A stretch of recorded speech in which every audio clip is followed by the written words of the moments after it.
जब राघव ने वह भयानक कृपाण निकाली तो सभी लोग पूरी तरह से चकित रह गए। इस समय राघव एक अविश्वसनीय रूप से प्रभावशाली देवता की तरह लग रहा था। डोंग डोंग, लेकिन अचानक एक घंटी बार बार बजने लगी, जिससे सोहम के चेहरे का भाव तुरंत बदल गया। कुछ हुआ है, सभी लोग जल्दी से ज्वांटियन प्लाजा की ओर चलें। इतना कहकर सोहम सबकी आंखों के सामने से गायब हो गया। हर कोई पहले से ही घबराया हुआ था। मठ में बिताए गए पूरे समय में वह घंटी कभी भी कई बार नहीं बजी थी, लेकिन इस बार वह 9 बजी थी। हालांकि वे नहीं जानते थे कि इसका क्या मतलब है, लेकिन उन्हें यकीन था कि यह कोई बड़ी बात होगी। यह आपातकालीन बैठक का संकेत है, सब लोग जल्दी से आ जाओ। राघव ने कृपाण अपने कंधे पर रखी और तेजी से आगे बढ़ने लगा, लेकिन कुछ कदम चलने के बाद ही उसे एहसास हुआ कि उसके नीचे का सारा पत्थर टूट रहा है। तलवार बहुत भारी थी, यहां तक कि वह भी उसे संभाल नहीं पाया और इसलिए उसका वजन उसके नीचे जमीन पर आ गया। यद्यपि उसे कृपाण का सही वजन नहीं पता था, फिर भी वह यह बता सकता था कि यह निश्चित रूप से सिद्धार्थ के नुकीली लाठी से ज्यादा हल्की नहीं थी। अपनी दिव्य अंगूठी को बुलाए बिना वह उसका उपयोग करने में असमर्थ था, और जब उसके पास दिव्य अंगूठी होती भी थी तो वह उसका उपयोग मुश्किल से ही कर पाता था। यदि वह वास्तव में इसे सामान्य रूप से चलाने में सक्षम होना चाहता था तो उसे समृद्ध युद्ध कवच को बुलाने की आवश्यकता होगी। अब कृपाण के बारे में सोचने का समय नहीं था। उसने इसे अपनी स्थानिक अंगूठी में डाल दिया और सभी को ज्वांटियन चौक की ओर दौड़ा दिया। जब वे चौक पर पहुंचे तो वे सभी डर गए। मठ के 30 से ज्यादा बुजुर्ग, 100 से ज्यादा कानून लागू करने वाले और 2000 से ज्यादा शिष्य यहां इकट्ठे हुए थे। रामानंद, सोहम और महेंद्र गंभीरता से सामने खड़े होकर सभी को देख रहे थे।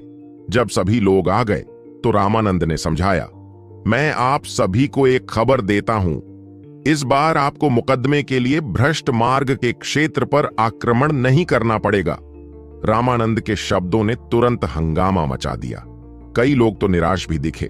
उन्होंने 2 महीने तक पूरी ताकत से साधना की। उनमें से अधिकांश पहले ही टेंडन परिवर्तन के पहले स्वर्ग चरण तक पहुंच चुके थे, जबकि स्वर्ग पृथ्वी गठबंधन के शिष्य पहले ही दूसरे स्वर्ग चरण तक पहुंच चुके थे। उन्होंने भ्रष्ट शैतान के मुकदमे के लिए अपनी ताकत को पागलपन की हद तक बढ़ा दिया था। वे भ्रष्ट मार्ग के अनुयायियों को खत्म करने, अपनी इच्छाओं को नियंत्रित करने और खुद को सच्चा विशेषज्ञ बनाने के लिए अपनी पूरी ताकत का इस्तेमाल करने की योजना बना रहे थे। इसके अलावा परीक्षण के पुरस्कार बहुत आकर्षक थे। भ्रष्ट मार्ग के कुछ शिष्यों को बहुत अधिक अंकों के बदले में बदला जा सकता था। उन अंकों को मठ के अधिक संसाधनों के बदले में बदला जा सकता था, जो उनके लिए मजबूत होने का सबसे तेज तरीका था।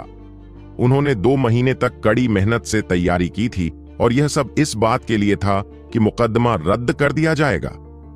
यह स्वीकार करना कठिन था। उनकी निराशा और साथ ही कुछ लोगों के गुस्से को देखकर रामानंद मुस्कुराए। शिष्यों की यह पीढ़ी अब पिछली पीढ़ियों की तुलना में बहुत अधिक साहसी थी। बहुत संभव है कि जब उन पूर्व शिष्यों ने यह समाचार सुना होगा तो वे निश्चिंत हो गए होंगे। निश्चित रूप से उन्हें कोई निराशा नहीं हुई होगी। हालांकि मुकदमा रद्द नहीं हुआ है। वास्तव में मुकदमा समय से पहले ही शुरू हो रहा है। भ्रष्ट मार्ग पहले ही हम पर आक्रमण कर चुका है। भ्रष्ट मार्ग के अनुयायी पहले से ही धार्मिक मार्ग के क्षेत्र में प्रवेश कर चुके हैं और निर्दयतापूर्वक अपना रास्ता बनाते हुए हत्याएं करना शुरू कर दिया है। सत्य मार्ग के सभी अनुयायी अब एकत्रित हो रहे हैं। ऐसा इसलिए है क्योंकि जब भी भ्रष्ट मार्ग हम पर आक्रमण करेगा, वे उन निर्दोष आम लोगों का कत्लेआम शुरू कर देंगे। हर बीतते सेकंड के साथ ज्यादा से ज्यादा लोगों की जान जा रही है। इसलिए आपके पास मानसिक रूप से खुद को तैयार करने के लिए और समय नहीं होगा। थोड़ी देर में आप सभी को बाहर निकलना होगा। सभी लोग चौंक गए। यह बहुत अचानक हुआ। वे अभी भी पूरी तरह से तैयार नहीं थे। एक साधक के रूप में आपको हर पल युद्ध के लिए तैयार रहना चाहिए। क्या आपको लगता है कि दुश्मन आप पर हमला करने से पहले आपको चेतावनी देंगे? शायद वे नमस्ते कहेंगे, आपके गर्म होने का इंतजार करेंगे और फिर लड़ेंगे? मूर्ख। जब महेंद्र ने उन अनिर्णायक शिष्यों को देखा तो वह गुस्से से चिल्लाया, इस बार यह सिर्फ हमारे जुआनटियन मठ की बात नहीं है। दूसरे संप्रदायों के शिष्य भी अपने अपने क्षेत्रों के प्रभारी हैं, लेकिन युद्ध का मैदान पलक झपकते ही बदल सकता है। इसलिए आप उन क्षेत्रों पर बहुत सख्ती से नहीं टिक सकते। आपको परस्पर बचाव करना होगा और एक दूसरे की सहायता करनी होगी। कोई आंतरिक कलह नहीं होनी चाहिए। और इस ऑपरेशन के लिए आपका कमांडर राघव होगा। सभी शिष्यों को उसके आदेश का पालन करना चाहिए, रामानंद ने कहा। राघव को डर लग रहा था। वह उनका नेतृत्व करने वाला कमांडर होगा, फिर वह अपने अंक कैसे प्राप्त करेगा? अगर वह सबको सिर्फ आदेश देगा तो वह कुछ भी हासिल नहीं कर पाएगा। यह देखकर कि राघव बोलने ही वाला था, रामानंद ने उसे बीच में ही रोक दिया। सबसे योग्य लोगों को सबसे ज्यादा काम करना चाहिए और वे कर्तव्यबद्ध होते हैं। राघव, मठ के एक शिष्य के रूप में तुम्हें अपना काम करना चाहिए। यह तुम्हारा कर्तव्य है। इतनी बड़ी टोपी पहने हुए राघव के पास बहस करने के लिए कोई शब्द नहीं था। महेंद्र की ओर देखते हुए उसने देखा कि महेंद्र उस पर मुस्कुरा रहा था। चिंता मत करो राघव, अगर इस बार तुम्हारा प्रदर्शन अच्छा रहा तो मठ निश्चित रूप से तुम्हारे साथ बुरा व्यवहार नहीं करेगा। हम तुम्हें मुख्य शिष्य का पद देंगे, महेंद्र ने मुस्कुराते हुए कहा। राघव के होंठ फड़क उठे। क्या कोर शिष्य पद इतना अद्भुत था? क्या इसका मतलब यह नहीं था कि वह अपने लिए एक बड़ी अमर गुफा प्राप्त कर सकेगा और उसका मासिक राशन थोड़ा बढ़ जाएगा? हालांकि अभी उसका मासिक राशन इतना अधिक नहीं था, फिर भी वह एक बड़ी अमर गुफा में रह रहा था और अब वह हर दिन माधव के स्वादिष्ट व्यंजन खा सकता था। अगर वह मुख्य शिष्य बन जाता तो क्या उसे बाहर नहीं जाना पड़ता? राघव को लगा कि मठ उसके साथ बहुत कंजूस हो रहा है, लेकिन वह इसका जवाब भी नहीं दे सकता था। यह वैसा ही था जैसा रामानंद ने कहा था। मठ के प्रति उसका एक कर्तव्य था। मानो राघव की सोच को समझते हुए महेंद्र ने आगे कहा, मुख्य शिष्य की स्थिति को कमतर न आंकें। पहले मुख्य शिष्य की स्थिति शायद आपके लिए ज्यादा मायने नहीं रखती थी, लेकिन ज्यूली गुप्त क्षेत्र खुलने वाला है। यह एक ऐसा स्थान है जो प्राचीन युग से पीछे छूट गया है। वहां अनगिनत खजाने और विरासतें हैं जिन्हें हासिल किया जा सकता है। अगर आप स्वर्ग को चुनौती देने वाला अवसर प्राप्त करने में सफल हो जाते हैं तो आपकी साधना का आधार स्वर्ग तक पहुंच सकता है। ज्यूली गुप्त क्षेत्र? राघव चौंक गया। उसे नहीं पता था कि क्यों, लेकिन जब उसने वह विदेशी नाम सुना तो उसका दिल धड़कने लगा।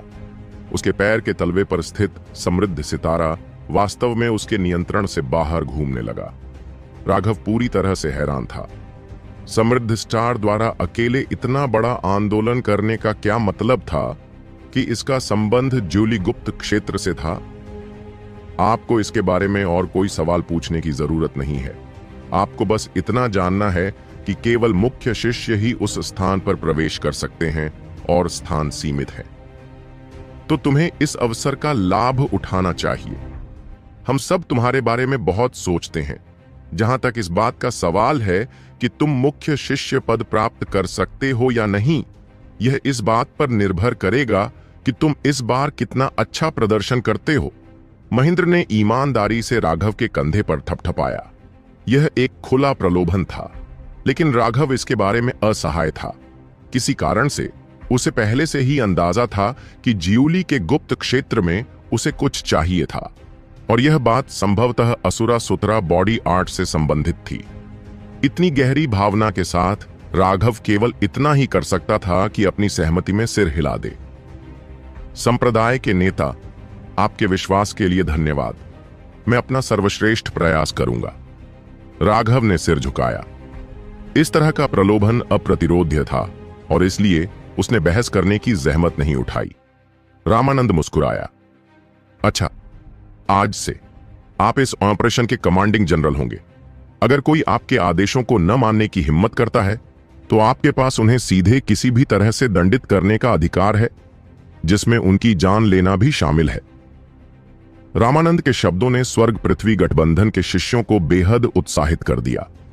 उन्हें राघव को अपना कमांडर पाकर बेहद गर्व था। यह अस्वीकार्य है। लेकिन अचानक कोई ऐसा व्यक्ति आया जो खड़ा हुआ और चिल्लाया, जिससे सभी लोग देखने लगे।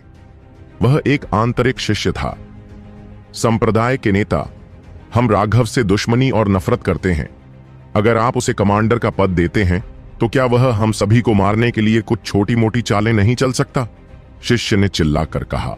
उसने अभी बोलना ही समाप्त किया था कि एक बड़े हाथ ने उसे पकड़ लिया और सीधे बाहर फेंक दिया। उस हाथ का मालिक मनोज था। वह शिष्य उनके अधीनस्थों में से एक था। उसे बाहर निकालने के बाद मनोज ने रामानंद को प्रणाम किया। मेरे अधीनस्थ ने अपमानजनक व्यवहार किया। कृपया मुझे अपनी सजा दो, संप्रदाय के नेता। रामानंद ने ज्यादा प्रतिक्रिया नहीं दी, कोई नाराजगी भी नहीं दिखाई। उसने उत्सुकता से पूछा, क्या तुम कुछ कहना चाहती हो? मनोज ने अपना सिर हिलाया। मेरे पास कहने के लिए कुछ भी अच्छा नहीं है। मुझे यकीन है कि राघव के चरित्र के साथ वह ऐसा कुछ नहीं करेगा। वह ऐसी चालें चलने से घृणा करेगा। मनोज के शब्दों ने सभी को चौंका दिया, यहां तक कि राघव को भी। किसने सोचा था कि मनोज ऐसा कुछ कहेगा? सही है, हमें राघव को कमांडर बनाने में कोई आपत्ति नहीं है। हैरानी की बात यह है कि श्याम भी बोलने के लिए बाहर चले गए। इस बात ने कई लोगों को हैरान कर दिया। जाहिर है कि उनके बीच गहरी दुश्मनी थी। क्या उन्हें इस बात का डर नहीं था कि राघव उनके लिए जिंदगी मुश्किल बना देगा? इस बार उन्हें उन अविश्वसनीय रूप से क्रूर भ्रष्ट पथ के अनुयायियों का सामना करना पड़ेगा। राघव एक भी आदेश दे सकता है जो उन्हें अत्यधिक खतरे में डाल देगा। बुरा नहीं, बुरा नहीं। रामानंद ने थोड़ी प्रशंसा के साथ सिर हिलाया। लेकिन कितने कम लोगों को इस बात का एहसास हुआ कि मनोज और श्याम इतने उदार क्यों थे। राघव की ताकत इस हद तक पहुंच गई थी कि उसके दुश्मन भी उसकी ताकत के कायल हो गए थे, और यहां तक कि उसके विरोधियों को भी उसके चरित्र और नैतिकता पर जरा भी संदेह नहीं था। बॉस! वह शिष्य जिसे बाहर निकाल दिया गया था घबरा गया। वह कुछ कहने ही वाला था कि मनोज ने उसे रोकने के लिए अपना हाथ हिलाया। इसके बजाय वह राघव की ओर मुड़ा। क्या मैं तुम्हारे साथ युद्ध के मैदान में कंधे से कंधा मिलाकर लड़ सकता हूं? मनोज ने राघव से पूछा। राघव ने मनोज को देखा और हल्का सा मुस्कुराया। अगर तुम मुझे अपनी पीठ देने को तैयार हो तो मैं स्वाभाविक रूप से तुम्हारे भरोसे को नहीं तोड़ूंगा। मनोज अचानक खिलखिलाकर हंस पड़ा। अच्छा, फिर मेरी जिंदगी तुम्हारे हाथों में होगी। सबके दिल कांप उठे। किसी ने नहीं सोचा था कि मनोज राघव के सामने अपना सिर झुकाएगा, और वो भी सार्वजनिक रूप से। श्याम भी कुछ कहना चाहता था, लेकिन काफी समय बीत जाने के बाद भी वह ऐसा करने के लिए खुद को तैयार नहीं कर पाया। हालांकि वह निश्चित रूप से राघव का समर्थन करता था, लेकिन वह खुद को इस तरह अपना चेहरा नीचे करने के लिए तैयार नहीं कर पाया। उसने आह भरी। वह मनोज जितना उदार नहीं हो पाया। राघव ने सभी की ओर देखा। मठ के पिछले गिले शिकवे अब खत्म हो गए हैं। मुझे यकीन है कि आप सभी जानते हैं कि मैं किस तरह का व्यक्ति हूं। जब तक तुम मुझे धोखा नहीं दोगे, तब तक मैं, राघव, तुम में से किसी के लिए भी अपने खून की आखिरी बूंद तक बहाने को तैयार हूं। जिन लोगों का हम सामना कर रहे हैं वे क्रूर भ्रष्ट मार्ग के अनुयायी हैं। मैं यह वादा नहीं कर सकता कि आप में से हर कोई बच पाएगा, लेकिन मैं आपसे वादा कर सकता हूं कि सबसे खतरनाक समय पर मैं निश्चित रूप से उनका सामना करने के लिए सबसे आगे रहूंगा। उन्होंने उन्हें कोई भावुक भाषण नहीं दिया। उन्होंने उनसे सिर्फ एक साधारण वादा किया, लेकिन उस साधारण वादे ने लोगों के दिलों पर हथौड़े की तरह वार किया, और इससे उन सभी में हलचल मच गई। उनका खून खौल उठा। शुभम, विनायक और अन्य मुख्य शिष्यों को लगा कि मानो उनका खून खौल रहा है। वे तुरंत जाकर अपने दुश्मनों को मार डालना चाहते हैं। नेहा ने राघव को पूरी श्रद्धा से देखा। जब राघव वास्तव में गंभीर था तो वह स्वर्ग और पृथ्वी दोनों का समर्थन करने में सक्षम एक नायक था। उसे यह राघव पसंद था, असली राघव जो पूजा के योग्य था। रामानंद मुस्कुराया। राघव वास्तव में एक जन्मजात नेता था। उसे तुरंत सभी का मनोबल बढ़ाने के लिए कोई प्रयास बर्बाद करने की जरूरत नहीं थी।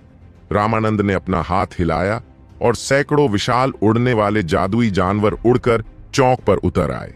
आश्चर्यजनक रूप से वे सभी तीसरी श्रेणी के उड़ने वाले जानवर थे। घर छोड़ देना।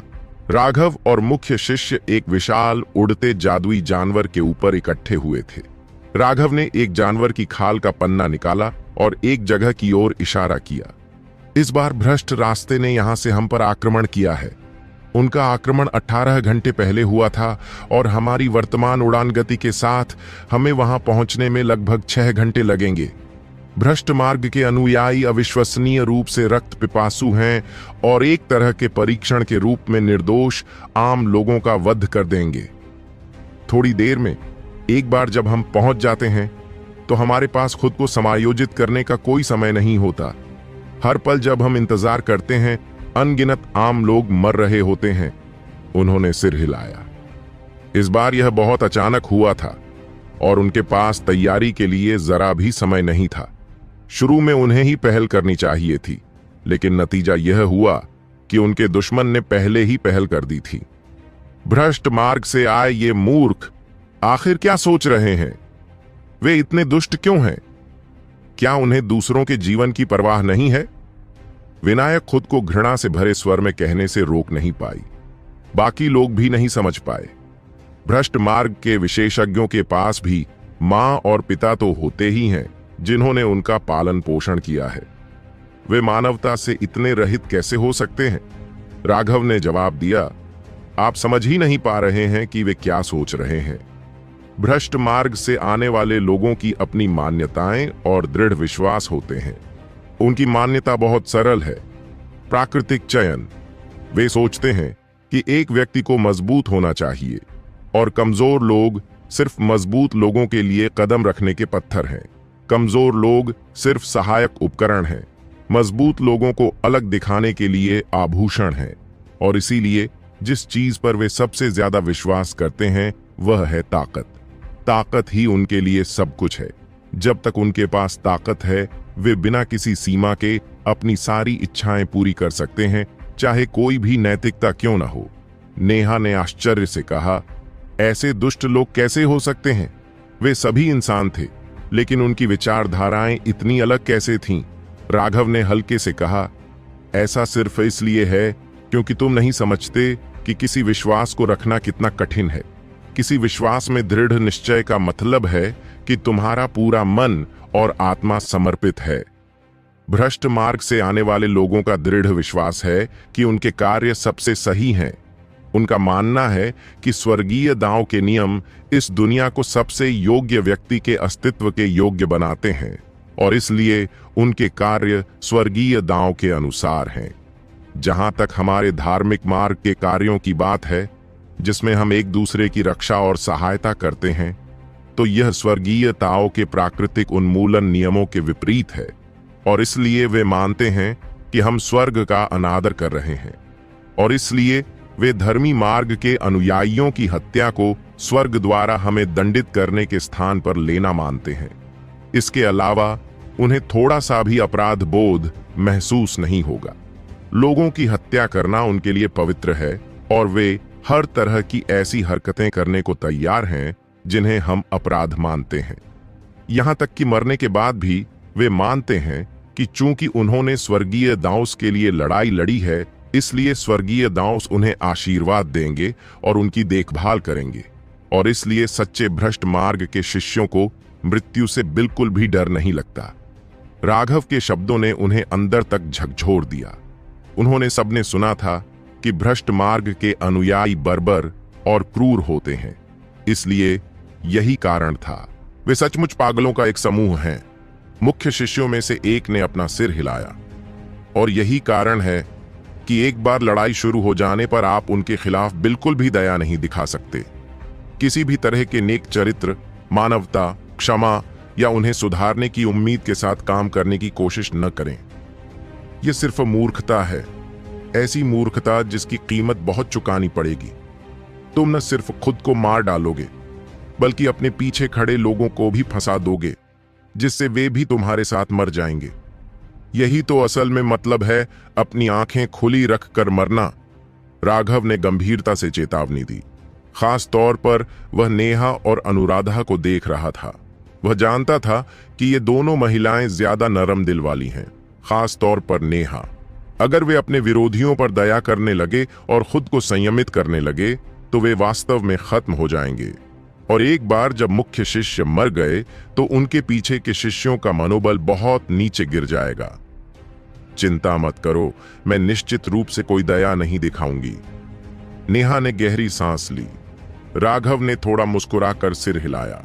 नेहा के कोमल हृदय में भी कुछ अच्छी बातें थीं। वह अपने अधीनस्थों का बहुत ख्याल रखती थी और उनके लिए वह निश्चित रूप से कोई दया नहीं दिखाती थी। सभी पर नजर डालते हुए राघव ने गंभीरता से कहा, हमारे यहाँ अभी भी बहुत से सदस्य हैं जिन्होंने अपने पूर्वजों के निशानों को नहीं जगाया है। क्या आप उन्हें जगाना चाहते हैं? उन मुख्य शिष्यों के दिल धड़कने लगे। पहले उन्होंने सुना था कि राघव ने शुभम, विनायक और शिवांश को उनके पूर्वजों के निशानों को जगाने में मदद करने के लिए किसी तरह की गुप्त तकनीक का इस्तेमाल किया था, जिससे वे ईर्ष्या से भर गए। लेकिन राघव ने उस तकनीक को गुप्त रखा था और उसने इसे सभी के साथ साझा नहीं किया था। अब उनके दिल उत्साह से धड़क रहे थे। अगर वरिष्ठ भाई राघव हमारे पूर्वजों के निशानों को जगाने में मदद कर सकते हैं तो हम आपके लिए कुत्ते का काम भी करने को तैयार हैं, मुख्य शिष्यों में से एक ने उत्साह से कहा। उनके परिवार का पतन पहले ही शुरू हो चुका था। उनकी पीढ़ी तक उनके पूर्वजों का खून पहले ही बेहद कमजोर हो चुका था। अगर वह अपने पूर्वजों के निशान को जगा नहीं पाए तो उनकी वंश परंपरा उनके साथ ही खत्म हो जाएगी। बाकी लोग भी उत्सुकता से राघव को देख रहे थे। पैतृक चिन्ह को जगाना उनके लिए बहुत महत्वपूर्ण था, शायद उनकी अपनी जिंदगी से भी ज्यादा महत्वपूर्ण। यह एक मिशन था जो उनके परिवार ने उन्हें दिया था और एक तरह का गौरव भी। मैं तुम्हारे पूर्वजों के निशानों को जगाने में तुम्हारी मदद नहीं कर सकता, सब कुछ तुम पर निर्भर करेगा। विनायक, तुम सबको बताओ कि तुम लोगों ने अपने पूर्वजों के निशान कैसे जगाए। विनायक ने सिर हिलाया और उन्हें बताया कि उस दिन क्या हुआ था। उसने कुछ भी नहीं छिपाया, यहां तक कि उन्हें यह भी बताया कि मौत का सामना करते समय उसे कितनी निराशा हुई थी। सुनने वाले लोग अचंभित थे। वे बिल्कुल वैसे ही थे जैसे शुभम और वे शुरुआत में थे। उनमें से किसी ने भी नहीं सोचा था कि यह उनके पूर्वजों के निशानों को जगाने का सही तरीका था। अब जब राघव ने इसका जिक्र किया है तो मुझे याद आया कि जब मैंने अपने पूर्वजों के निशान को जगाया था तो यह मेरी छोटी की वजह से था। मैं उसे शिकार करने के लिए चुपके से पहाड़ों की गहराई में ले गया था, लेकिन हम एक शक्तिशाली जादुई जानवर से भिड़ गए। मैं उसे हरा नहीं सका और मैंने देखा कि मेरी छोटी की हत्या होने वाली थी। उस पल मुझे लगा जैसे मैं पागल हो गया हूं और कोई अथाह शक्ति मेरे अंदर से फूट पड़ी और मैं किसी तरह उस जादुई जानवर को मारने में कामयाब हो गया। बाद में ही मुझे एहसास हुआ कि मैंने किसी तरह अपने पैतृक निशान को जगा लिया था। मनोज को अचानक एहसास हुआ कि वह अपने पैतृक निशान को जगाने में कामयाब क्यों हुआ था। जब आपको लगेगा कि आपकी जान को खतरा है तो आप 10 गुना ताकत के साथ विस्फोट करने में सक्षम होंगे, लेकिन जब आपको लगेगा कि आपका कोई प्रिय व्यक्ति मरने वाला है तो आप अपनी कल्पना से परे शक्ति के साथ विस्फोट करने में सक्षम होंगे। सुरक्षा करना भी एक तरह का विश्वास है। यह आपको मौत के डर के बिना आगे बढ़ने देता है। तो अगर आप अपने पूर्वजों के निशानों को जगाना चाहते हैं तो आपको अपने शरीर की सीमाओं से परे एक शक्ति के साथ उभरना होगा। तभी आपका दिमाग आपके भीतर की उस रक्त शक्ति को बाहर निकाल पाएगा। लेकिन अगर आपके पास बचाने के लिए कुछ नहीं है तो आपके लिए इतनी शक्ति के साथ विस्फोट करना असंभव होगा। अगर यह सिर्फ आपकी अपनी जान बचाने के लिए है तो संभावना बहुत कम है। यदि आप अपने पूर्वजों के निशानों को जगाना चाहते हैं तो यह आप पर निर्भर करेगा। यह इस बात पर निर्भर करता है कि आप वास्तव में अपने साथियों को प्यार करते हैं या नहीं, आप उनके जीवन को संजोते हैं या नहीं, राघव ने समझाया। उन्होंने उन्हें जितना संभव था उतना अच्छे से समझाया था। जहां तक इस बात का सवाल है कि वे सफल हो पाएंगे या नहीं, यह सब उन पर निर्भर करेगा। राघव ने आगे कहा, इस बार यह एक सच्ची खूनी लड़ाई है। आपके हर हमले का लक्ष्य अपने प्रतिद्वंद्वी को मारना है। यह आम लड़ाई से बहुत अलग है। अगर आप अपनी आदतें नहीं बदल सकते तो मरने वाला आप ही होंगे। और अधिक से अधिक शिष्यों को जीवित रहने देने के लिए, उनका आत्मविश्वास बढ़ाने के लिए आपके प्रोत्साहन की आवश्यकता होगी। जब भी लड़ाई शुरू हो, अपना सर्वश्रेष्ठ प्रदर्शन करो। अपने विरोधियों को यथासंभव सटीक तरीके से मारने के लिए अपनी पूरी ताकत लगाओ, समझे? हम समझते हैं, हम इसे किसी भी कीमत पर करेंगे, उन्होंने जल्दबाजी में जवाब दिया। राघव ने बिना किसी संकोच के उन सभी को अपनी गुप्त तकनीक बता दी थी। जो लोग अभी भी उसके खिलाफ थे, उन्होंने तुरंत महसूस किया कि उनकी सारी नाराजगी गायब हो गई और उसकी जगह कृतज्ञता और सम्मान ने ले ली। राघव ने सिर हिलाया। वह एक महिला की ओर मुड़ा। वरिष्ठ प्रशिक्षु रम्या, सहायता प्रदान करना आप लोगों पर निर्भर होगा। मैं आप लोगों की सुरक्षा के लिए लोगों का एक समूह रखूंगा। वह महिला हीलिंग हॉल की रम्या थी, जो स्वर्ग पृथ्वी गुट में उनके घावों को ठीक करने के लिए शुरू में आई थी। लेकिन उस समय एक छोटी सी दुर्घटना घटित हो गई थी, क्योंकि ध्रुवेश नेहा के सामने अपने कौशल का प्रदर्शन करना चाहता था और अंत में राघव ने उसके चेहरे पर थप्पड़ मार दिया। चिंता मत करो, हम पूरी ताकत से काम करेंगे। रम्या ने सिर हिलाया। वह हीलिंग हॉल के सभी शिष्यों को साथ लेकर आई थी। यह उम्मीद थी कि जो भी शिष्य घायल हो जाए, उसे तुरंत ठीक किया जा सके। एक कारण तो सभी की चरम लड़ाकू शक्ति को बनाए रखना था, जबकि दूसरा कारण यह था कि इस बार मरने वाले शिष्यों की संख्या कम हो सके। अगर किसी शिष्य को गंभीर जानलेवा चोट लग जाती है, तो दवाइयां पर्याप्त नहीं होंगी। लेकिन अगर हीलिंग हॉल का कोई शिष्य तुरंत मदद के लिए चला जाता है, तो इस बात की बहुत अधिक संभावना है कि उस व्यक्ति को बचाया जा सकता है। हालांकि हीलिंग हॉल के सदस्यों के पास उच्च लड़ाकू क्षमता नहीं थी और इसलिए उन्हें खतरे से बचाने के लिए कुछ लोगों की आवश्यकता थी। वह ध्रुवेश भी आया है। उसे यह जरूर बताना कि अगर उसने कोई भी गलत खेल खेलने की हिम्मत की, तो मैं तुरंत उसका सिर काटकर किक बॉल की तरह इस्तेमाल करूंगा, राघव ने कहा। रम्या हंसी। आपको इसके बारे में चिंता करने की जरूरत नहीं है। बलदेव को मारने के बाद वह पूरी तरह से अच्छा व्यवहार करने लगा है। वह निश्चित रूप से कुछ नहीं करेगा। राघव ने सिर हिलाया। उसे इस बात की चिंता नहीं थी कि वह कोई चाल चलेगा, लेकिन उसे इस बात की थोड़ी चिंता थी कि वह अपनी पूरी क्षमता का इस्तेमाल करके सभी को ठीक नहीं कर पाएगा। लेकिन रम्या की निगरानी में वह इतना चिंतित नहीं था। युद्ध के मैदान में हर शिष्य को कम से कम 3 सिग्नल फ्लेयर्स साथ रखने चाहिए। इसके अलावा वे उन्हें अपने स्थानिक छल्लों में नहीं रख सकते, या उनके पास महत्वपूर्ण क्षण में उन्हें बाहर निकालने का समय नहीं होगा। और सिग्नल फ्लेयर का उपयोग करते समय उन्हें तिरछे कोण पर शूट करना याद रखें। यदि आप कोई सिग्नल सीधे ऊपर जाते हुए देखते हैं, तो मान लें कि भ्रष्ट मार्ग के अनुयायियों ने सिग्नल फ्लेयर चुरा लिए हैं और जाल बिछा दिया है। राघव ने युद्ध के मैदान में इस्तेमाल की जाने वाली रणनीतियों और युक्तियों के बारे में विस्तार से बताना जारी रखा। भ्रष्ट मार्ग के सभी शिष्य साधक थे और कोई सामान्य सेना नहीं थी, इसलिए उनके लिए इतनी सारी तरकीबें जानना संभव नहीं था। लेकिन किसी भी स्थिति के लिए तैयार रहना सबसे अच्छा था। शायद वह जो कुछ उन्हें बता रहा था, वह किसी शिष्य की जान बचाने के लिए पर्याप्त होगा। तब उसका लंबा चौड़ा भाषण सार्थक होगा। जैसा कि राघव ने अपनी तैनाती के बारे में बताया, उड़ने वाले जादुई जानवर थोड़े से भी आराम के लिए नहीं रुके। तीसरी श्रेणी के उड़ने वाले जादुई जानवर बेहद तेज थे और उन्हें ज्यादा आराम की जरूरत नहीं थी। धीरे धीरे पहाड़ों की एक श्रृंखला की जगह बड़े बड़े मैदान आ गए। वहां कुछ छोटे छोटे गांव भी थे। जैसे ही वे एक निश्चित गांव के ऊपर से उड़े, उन सभी की सांस रुक गई। एक के बाद एक लाशें देखकर उनका खून खौल उठा और उनमें हत्या की नीयत उमड़ पड़ी। ये साले कमीने! कुछ लोग दांत पीसकर गालियां दे रहे थे। सैकड़ों लोगों का गांव अब सिर्फ लाशों से भरा हुआ था।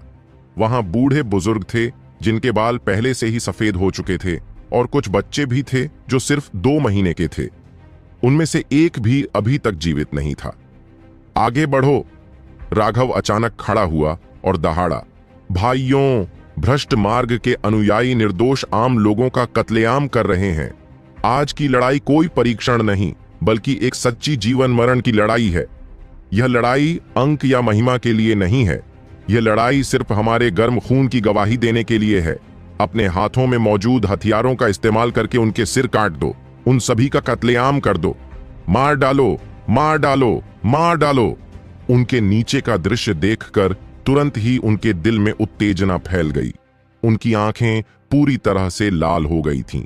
वे पहले तो लड़ाई को लेकर घबराए हुए थे, लेकिन राघव की युद्ध पुकार सुनने के बाद वे सभी पागलों की तरह चिल्लाने लगे। आसमान में जानलेवा आभा फैल गई। अचानक उनके सामने एक छोटा सा शहर दिखाई दिया। वहां लाल वस्त्र पहने भ्रष्ट मार्ग के दर्जनों अनुयायी अपनी तलवारों से निर्दोष आम लोगों को काट रहे थे। पूरा शहर लाल रंग में रंगा हुआ था। चारों ओर शोक की चीखें गूंज रही थीं। राघव जादुई जानवरों से कूदने वाला पहला व्यक्ति था और सीधे भ्रष्ट पथ के शिष्यों पर हमला कर दिया। छोटे से शहर के अंदर का नजारा ऐसा लग रहा था मानो नरक से आया हो। भ्रष्ट मार्ग के दर्जनों अनुयायी लगातार निर्दोष आम लोगों का कत्लेआम कर रहे थे। उनके हाथों में मौजूद हथियार खून से लथपथ थे, लेकिन खून नहीं टपक रहा था।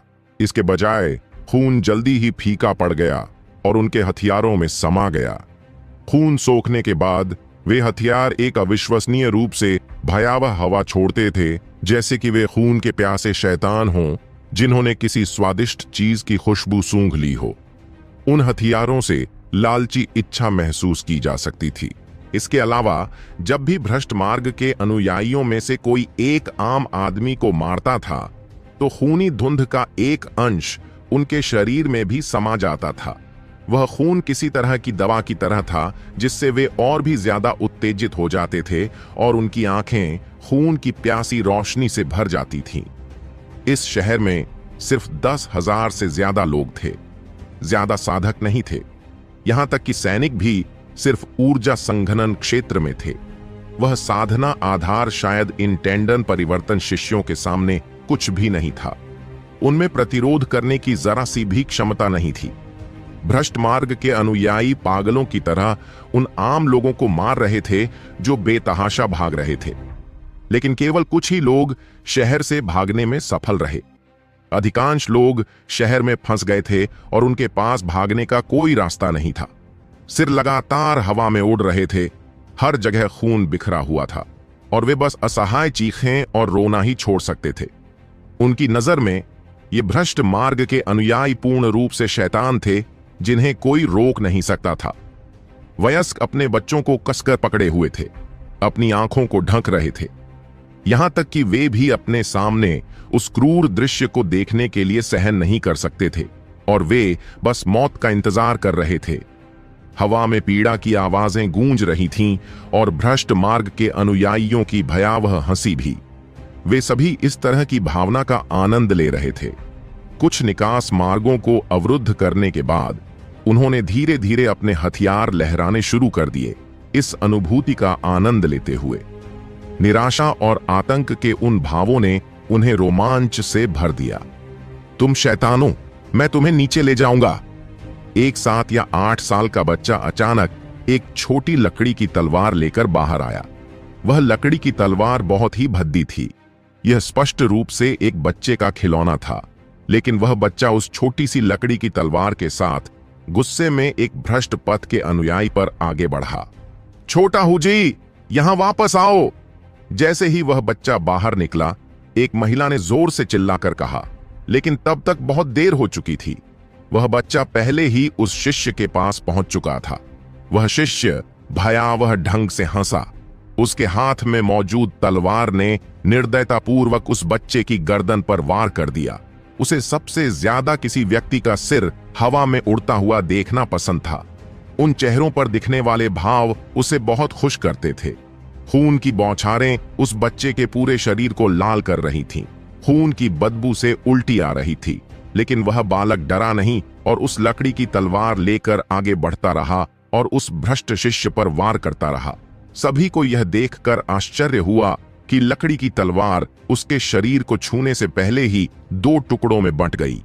जब दोनों भाग अलग हो गए तो लोगों ने एक आकृति देखी जिसके हाथ में खून से रंगी तलवार थी उसके वस्त्र लहरा रहे थे और उसके बाल हवा में नाच रहे थे, जो बिल्कुल किसी दिव्य देवता की तरह लग रहा था। राघव ने उस भ्रष्ट शिष्य को काट डाला और फिर उसने उस जिद्दी बच्चे को देखा। ऐसा लगा जैसे वह अपने बचपन को देख रहा हो, जो लकड़ी की तलवार से खेलता था। अच्छा बच्चा, जब तुम बड़े हो जाओगे तो तुम निश्चित रूप से एक अद्भुत व्यक्ति बनोगे। एक हाथ से उसने बच्चे को उसकी मां की ओर फेंक दिया और तुरंत ही एक अन्य भ्रष्ट शिष्य पर आक्रमण कर दिया। उन सबको मार दो! राघव की दहाड़ ने 9 स्वर्गों को हिला दिया और उसकी कृपाण पहले ही दूसरे भ्रष्ट शिष्य पर आ पहुंची थी। वह जिस तलवार का इस्तेमाल कर रहा था, वह सोहम द्वारा बनाई गई तलवार नहीं थी, बल्कि वरिष्ठ प्रशिक्षु भाई बर्लिन ने उसे उधार दी थी। सोहम द्वारा बनाई गई तलवार बहुत भारी थी और वह अपनी दिव्य अंगूठी को बुलाए बिना उसका इस्तेमाल नहीं कर सकता था। इसके अलावा इसका इस्तेमाल करना बहुत थका देने वाला था। जब तक कि उसे बहुत शक्तिशाली प्रतिद्वंद्वी न मिले, वह इसका इस्तेमाल नहीं करना चाहेगा। जहां तक उसके पहले के शिष्यों की बात है, तो वे स्पष्ट रूप से उस कृपाण को लाने के लायक नहीं थे। नेहा और अन्य सभी जादुई जानवरों से कूद पड़े, अपने हथियार निकाल लिए और भ्रष्ट शिष्यों पर हमला कर दिया। वे पहले तो थोड़े घबराए हुए थे, लेकिन इन मासूमों की लाशें देखकर वे तुरंत ही अपना सारा डर भूल गए। उनमें क्रोध और हत्या की भावना उमड़ पड़ी। ठंडी हवा का वार! नेहा ने पूरी ताकत से हमला करना शुरू कर दिया। उसके सामने मौजूद भ्रष्ट शिष्य सिर्फ एक बाहरी शिष्य था। हालांकि वह भी टेंडन परिवर्तन क्षेत्र में था, लेकिन उसके पास किसी भी तरह से एक मुख्य शिष्य के पूरे ताकत से किए गए हमले को रोकने का कोई तरीका नहीं था। वह तुरंत एक विशाल पवन ब्लेड द्वारा टुकड़ों में कट गया। उसका खून आसमान में भर गया। अगर यह एक सामान्य समय होता तो नेहा निश्चित रूप से उस दृश्य से असहज महसूस करता, लेकिन आज ऐसा नहीं था। भ्रष्ट शिष्य के टूटे हुए मांस और खून को आसमान में भरते देख नेहा एक अवर्णनीय संतुष्टि से भर गई। जैसे ही वह फिर से हमला करने की तैयारी कर रही थी, उसने देखा कि अन्य दर्जनों भ्रष्ट शिष्य पहले ही मारे जा चुके थे। जादुई जानवरों पर चढ़ो, हम जा रहे हैं! राघव चिल्लाया। वह सीधे उड़ते हुए जानवरों में से एक पर कूद गया और बाकी लोग भी उसके पीछे चले गए।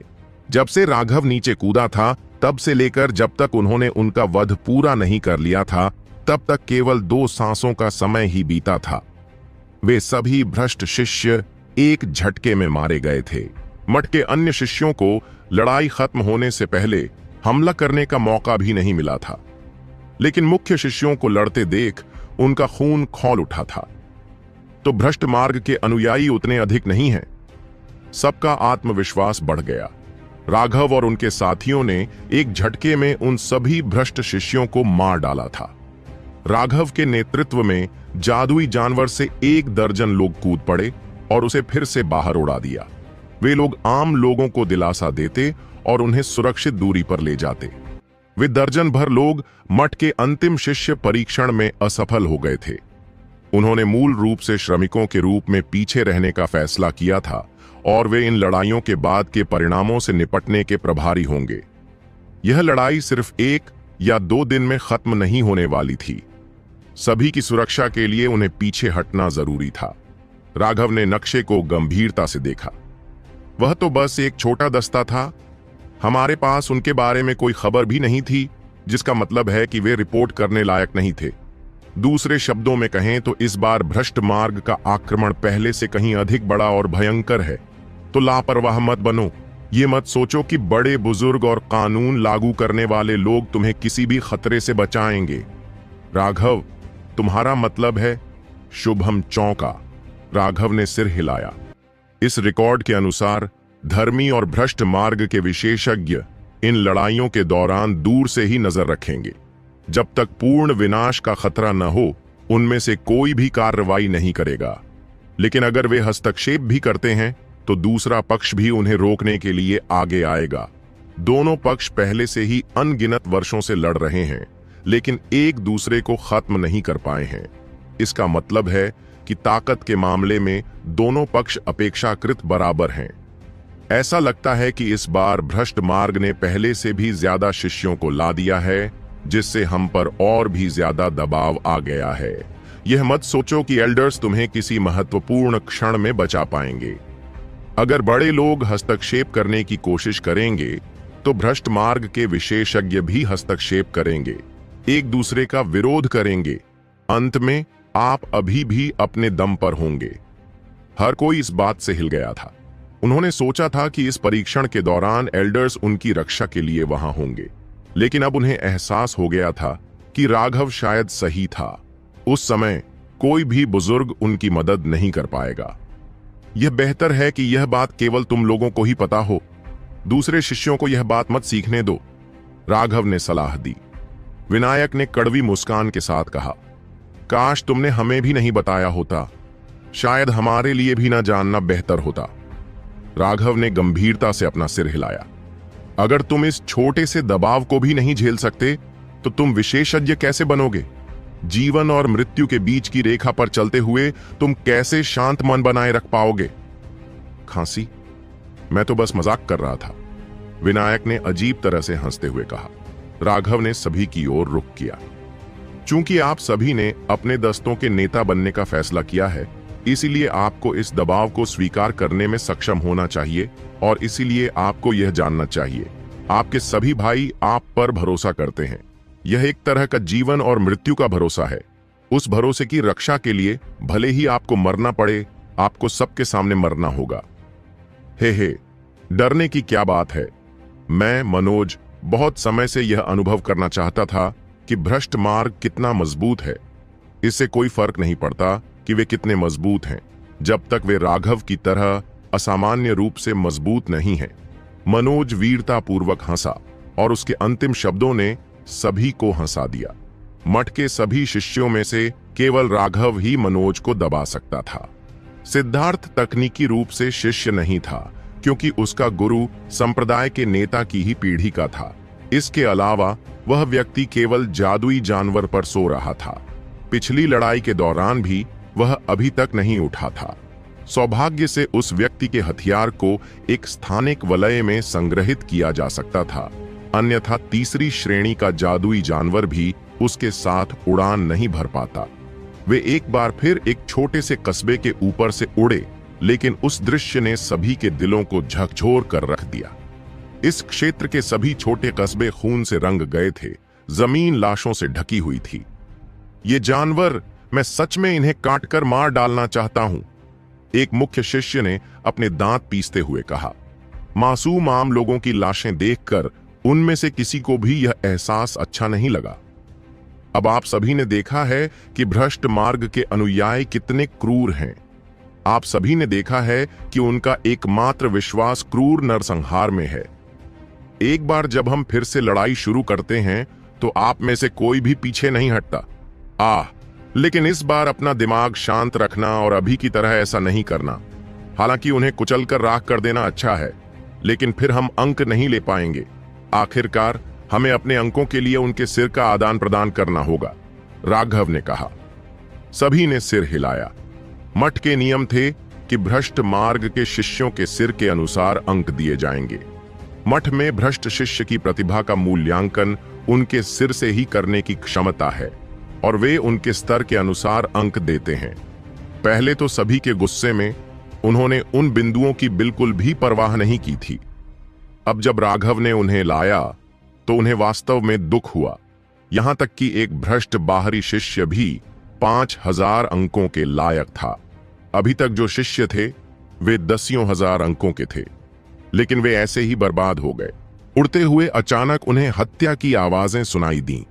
उन्होंने देखा कि हजारों सैनिकों की एक सेना भ्रष्ट शिष्यों के खिलाफ लड़ रही थी, जो पागलों की तरह उन्हें घेर रहे थे। वहां पहले से ही लाशों का ढेर लगा हुआ था, लेकिन जब उनके साथी सैनिक मरते रहे तो उनकी जगह लेने के लिए और लोग आए और उन भ्रष्ट शिष्यों का विरोध करने की पूरी कोशिश की। सब लोग लड़ो। उन साधारण योद्धाओं को देखकर जो एक के बाद एक अपने गिरे हुए साथियों की जगह लेते हुए आगे बढ़ रहे थे, राघव को अपने पिता की याद आ गई। उसकी आंखें लाल हो गईं। राघव के आदेश का पालन करते हुए सभी जादुई जानवरों से कूद पड़े और आगे बढ़ गए। उन्होंने अपने दल बनाए, मुख्य शिष्य उनका नेतृत्व कर रहे थे। फिर राघव को आगे रखते हुए वे सभी भ्रष्ट शिष्यों पर टूट पड़े। जुआंटियन मठ सहायता के लिए आया है, भ्रष्ट मार्ग के खलनायक मर जाएंगे। राघव की दहाड़ बिज विनायक तरह गूंजी, जिससे धरती हिल गई और सैकड़ों मील तक फैल गई। उसे वास्तव में यह शैली पसंद नहीं थी। वह अपने दुश्मनों को इससे पहले ही मार डालना पसंद करता था कि उन्हें पता भी चले कि क्या हो रहा है। लेकिन अभी यह एक अराजक युद्ध क्षेत्र था और उन सैनिकों को पता होना चाहिए था कि वे मदद करने के लिए आ रहे हैं। यह सिर्फ इसलिए था ताकि वे दोस्त और दुश्मन में फर्क न कर पाएं। राघव अब भी आगे बढ़ा ही था कि एक भ्रष्ट शिष्य ने हमला कर दिया और उसका रास्ता रोक दिया। यह देखकर कि राघव की साधना का आधार केवल रक्त संघनन के चरम पर था, वह भयावह रूप से हंसा, जी जी जी। लेकिन उसकी हंसी बीच में ही रुक गई। राघव ने अचानक अपनी गति बढ़ा दी, आगे बढ़कर उसका सिर काट दिया। जी आपकी बात सुनने के लिए किसके पास समय है जी? राघव ने उस सिर को, जो अभी भी अविश्वास के भाव में बंद था, अपनी स्थानिक अंगूठी में रख लिया। ऐसा लग रहा था कि आप इस तरह के बेवकूफों से कहीं भी मिल सकते हैं। उस भ्रष्ट शिष्य को राघव के साधना आधार द्वारा धोखा दिया गया था। मृत्यु के बाद भी उसे समझ में नहीं आया कि क्या हुआ था। सब लोग पीछे हट जाओ, इसे हम पर छोड़ दो। वे योद्धा अभी भी पूरी ताकत से लड़ रहे थे और मर रहे थे। वे भ्रष्ट शिष्यों के बराबर नहीं थे और जल्दी ही मारे जा रहे थे। राघव के चिल्लाने पर भी वह फिर से आगे बढ़ गया।